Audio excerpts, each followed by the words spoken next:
السلام علیکم ورحمۃ اللہ وبرکاتہ۔ اپنے میزبان عبداللہ العزیز سے عالمی خبریں سنیے۔ فٹ بال ورلڈ کپ کا افتتاح کرنے والے غانم المفتاح کون ہیں؟ غانم المفتاح 5 مئی 2002 کو قطر میں پیدا ہوئے۔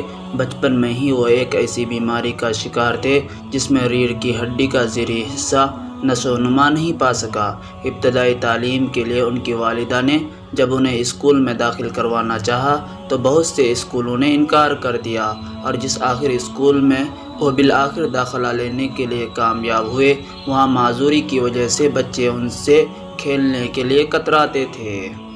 غانم المفتاح قطر کے معروف موٹیویشنل اسپیکر ہیں اور غریسہ آئس کریم نامی کمپنی کے بھی مالک ہیں، جس کی قطر میں 6 شاخیں اور 60 کے قریب ورکر کام کرتے ہیں۔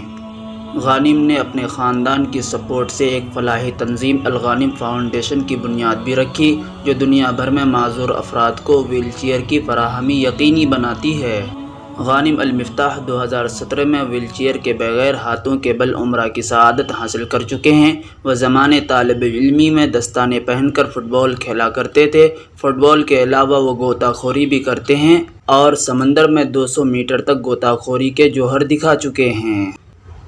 آج قاری غانم المفتاح ورلڈ کپ کے افتتاح اپنی تلاوت قرآن سے کرنے جا رہے ہیں، جسے دنیا کے 500 بڑے چینلوں پر دکھایا جائے گا، اور تاریخ میں پہلی بار ناچ گانے کے بجائے قرآنی آیات کی تلاوت سے ورلڈ کپ کا آغاز ہوگا۔